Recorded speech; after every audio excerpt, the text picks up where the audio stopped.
Okay, so I thought I was done. I'm not. God said, you know what I'm saying, I need you to come and say something. We need to speak on these current events right quick. So I don't know if y'all been paying attention, man. You know what I'm saying? It's a food shortage that's going on right now. You know what I'm saying? We about to get ready to walk into a whole nother level of extreme measures. You dig what I'm saying? Uh, I'm gonna give you a little signs of the time. Like I said, you know, in China, they already put like this little mandate telling everybody, you know what I'm saying, go ahead and stock up and rack up on what you can and your goods and shit like that because everything running out. Now it's already in China. Now it's ironic that the coronavirus started over there in China, and everything blame everything on China. But here it is again. China is right back in on the center of the world stage with the next so-called pandemic. Now the food shortage, right? Y'all are y'all seeing a trend going on here? Okay, y'all ain't slow. I know y'all ain't slow. You feel me? Shout out to Money Man. You know what I'm saying? He don't got him on the lighter end. He don't got him an advance of $1 million worth of Bitcoin in advance. You understand what I'm saying? So the game is changing. You know what I'm saying? The game is changing. The Money Man has always been about, you know what I'm saying, uh, the name. It's in his name. He's been about his money in different forms of diversifying and all these kind of things. He talked about it in the music. But the whole point of that was a big key sign within the market of how things are going to be forever changing. I had already been talking to my family about this, and I'm going to go ahead and speak about this right now. What is the world going to do? And what is people going to do right now? Look around, think about it right now. Look to your left, look to your right. Think about your friends, your cousin, and them. Look on the ground. Everybody who balling now. Now, what's going to happen when the world currency shifts to Bitcoin? What's going to happen when the dollar literally falls out? Now, according to what I seen for the conversion on that transaction with Money Man, I looked at it and I was like, oh, dang, how many Bitcoins? If you got $1 million and the Bitcoin is worth over 60,000, how many? Let's do some math. How many Bitcoins can go into that? Hmm. I want to say, I think it was, and I could be off and I could be wrong. I definitely know it's over 10. I definitely know it's under 18. But I think it's around 15, 14, 15, maybe 16, 14 to 16. We're going to say around that range, right? So, ladies and gentlemen, boys and girls, children of all ages, if you are a millionaire right now, say you got $1 million cold in your account, and they sit there and say today the dollar is a wrap, Bitcoin is the main currency, how many of you guys would have one Bitcoin? At this point in my life, I wouldn't even have one Bitcoin. At this very, very moment that I'm speaking to you, right? It's coming, of course. You know what I'm saying? I'm gonna speak that into existence. I'm gonna claim that thing. You feel me? I'm gonna have multiple Bitcoins. You feel me? All kind of. But just something, a little food for thought. It's gonna be a lot of suicides. I'm not speaking that into existence as far as like wishing or hoping it happens. I'm just stating the obvious. There's gonna be a lot of people who don't gain followers, gain a whole lifestyle, a whole fan base, a little cult following based off of materialism. You feel me? And how they was balling and da da. Which is, hey, do your thing. I'm not knocking you. I'm not here to trip. I'm just saying, time is ticking. I have no watch on, but I can see that invisible time. It is ticking, my friend. Oh, I don't be tripping. I don't be tripping about nothing. I already be having the heads up about what's finna get ready to come anyway. When you be tapped in on the spirit level, the spirit always come before the physical. You see what I'm saying? So folks living in the world ass backwards the other way around. They're putting the physical before the spirit. You putting the horse before the carriage, right? Well, technically the horse is before the carriage, right? Technically, right? I don't know why they say certain sayings when you really think about it, but hey, man, let's go to the next news. Over on the West Coast, you feel me? Um, they having a mass exodus of essential workers. I don't know if the news is talking about this right now. All these shot mandates is going on. People ain't trying to go for that. Ain't nobody hearing that. Now you got a lot of folks, you know what I'm saying, in the South and stuff like that. When I say this, do not be offended. Please do not be offended. But in the more slower progressive areas, you understand what I'm saying? It's People ain't really thinking like that. In a more fast-paced environment, folks ain't, hey, they trying to move. Like over there, they was talking about, I think in LA County, they had so many of the essential workers putting in retirement packages. Like I'm talking about a multitude, to the point where they're sitting there saying they're going to be in desperate need of help. They calling this a whole exodus. That's how real this is. You got folks putting in retirement packages. They got folks in there requesting for transfers to other counties. That's not making it mandatory for them to get the shot. And it makes, you know what I'm saying.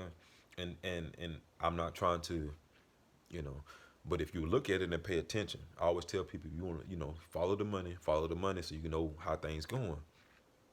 Okay, on the West Coast, a certain group of people that look a certain kind of way are the main ones putting in this retirement package, and they don't look like me, right? But people who look like me, for the most part, are being convinced that they have to get this in order to keep the occupation that they have or the livelihood that they have for the future they're trying to secure. Of course, they got children. They're going to, they're looking out bigger picture, right? I get it. I'm not mad. I get it. But I just want you to see the contrast in thinking.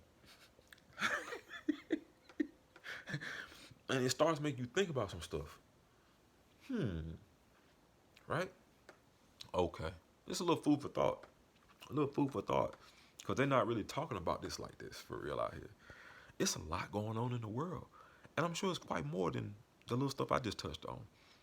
Of course, we already know about, I made a video about Travis Scott. But that was the latest feature of the devil, just, throwing out, his little minions. You know what I'm saying? I mean, they're just coming out of the woodwork at this point. At this point, they're not even lying or trying to hide anything. You know what I'm saying? You just got to know what it is. This world right now is black and white. Either you playing on God team or the devil team. They be trying to make it an in-between thing, but it ain't an in-between thing. You know what I'm saying? And folks like, oh, I just be trying to have fun. They're like, folks act like if you deal with God, there's no fun in it. But who invented the idea of fun? You see what I'm saying? What happens is you got to understand that everything that God meant for good and for pleasure for you, the devil came on this earth and perverted everything. You see what I'm saying? So yes, everything is good in its proper timing and context. You see what I'm saying? It's a time and a place for everything. You feel me? It's a time and a place for it. But that's gonna be a whole nother conversation, so to speak. Because that's getting into the legalities of spirituality. You see what I'm saying? Every system that you have here on earth came from somewhere else. You feel me? It's a wash, rinse, repeat type of situation. Understand that this world is nothing but a stage. Don't get so emotionally caught up in everything that's going on, because it ain't really nothing too real. Everything's fabricated. You know what I'm saying? Look at this. Look at how the world is going digital right now. With the metaverse, you know what I'm saying, coming into play. Look how everything is just starting to come to pass. Where we was already getting hip to it back when BET was owned by Bob Johnson. You know what I'm talking about? We had Cedar's World over 20 years ago. That was giving us an invitation to this world, wrapping our mind around an avatar. Then, you understand what I'm saying? Then we had the movie actually come out, Avatar. That had a deeper meaning than just being an avatar. You know what I'm saying? For people of color, it was also giving you a quick indication or a history lesson, since you were never there when the Pilgrims came to the Americas and took over the natives, not the Africans, but the natives that was already here that looked like me and you.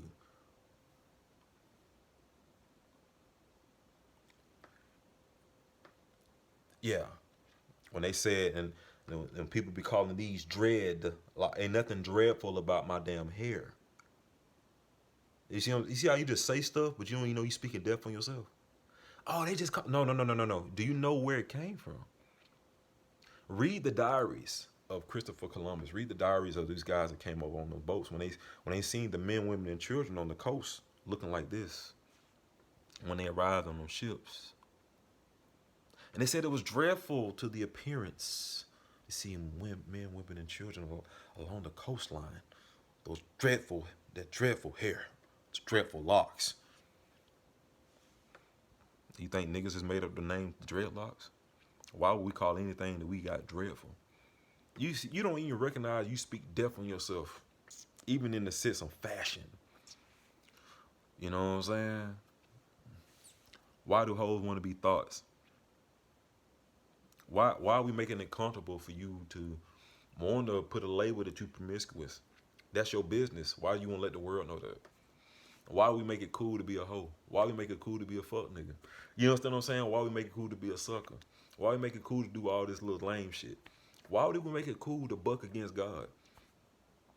The same entity that you gonna sit there and come crying to when you get in some shit. But you will never claim him out loud.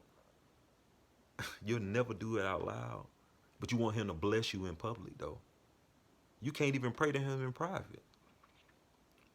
You can't even acknowledge him in the good that come in your life. You think it's all on you. I did this. I did that. I did this. Did you create you? Did you create your mind? You the one gave yourself them talents, huh? Mm-hmm. Yeah. Oh, it's just genetics. Oh, since you want to talk about genetics, do you want to go ahead and talk about this? Let's talk about the curses, the family curses. Some of us right now are suffering in our life because your great-great-grandfather, your great-great-aunt, your great-great-grandma got us some shit back in the day and made a deal with the devil. Oh, yeah, I said it. And guess what they did? Okay, they couldn't afford to pay the bidding for the cost of whatever they got. So guess what they gave up? You, the future bloodline. You wondering why the family, everybody in the family, either you have certain issues in your family, people dying fast, people always being locked up. You know, people can never keep a relationship. These are curses, nigga. People, oh, they're just a family. No, those are family curses. Those are demons running rampant through the family. But see, we don't want to talk about that. These are truths. These are things that have to get broken up by the Most High. These are things that have to get cut off by the root, by the Most High. How many people will be playing with these they still got these little tables? How many folks are you dealing with right now that's still secretly dealing with witchcraft? Let me tell you the highest form of witchcraft, though. People think it's a Ouija board. Yeah. People think it's, tarot cards. Yeah. People think it's casting spells. Yes, that is a big one. It is a big one. But guess what the greatest form of witchcraft is? Manipulation. Ladies, you understand what I'm saying? I watch all the time on TV. Women be knowing what they be doing. They know when they lying. They know when they getting away. But the thing about it is, I always wonder in the mind of a liar, you know what I'm saying? Like, how do they, of course you come to truth with your life, your lie, and you got to live with your lie. You got to live with yourself. But it's like, I don't know how they can do that. Because it's like each lie you tell, you become more filthy and filthy. In the spirit, I can see it all on you. You understand what I'm saying? You might look real pretty on the physical, but you nasty and you stink on the inside. You rotten on the inside. About to spoil. You know what I'm saying? For real, you're a walking parasite. Because you're not doing anything else. You are a succubus. You're a leech. All you do is take from people. You don't contribute to nothing. And if you contribute, it's never genuine. It's always with something on the back end. You're expecting to get something on the back end. So it's never genuine. If that's you, my Lord, you need some real intervention. But that's what the world is filled with right now. You see what I'm saying? People are only worried about themselves. You dig what I'm saying? And they are willing to do anything and everything to get to the top. And they don't even know what the top even look like. They don't even know what the top even look like. Half the time they think the top is getting as long as I get past him. Is that the top? You see what I'm saying? So you can keep doing that throughout life. How far you gonna really go? You see what I'm saying? People, in other words, don't even recognize standard until they see somebody else with standard. Now all of a sudden they want to raise theirs. I hope that ain't you. Public service announcement. I'm out of here. Young K.LaNe Hotel. I love y'all.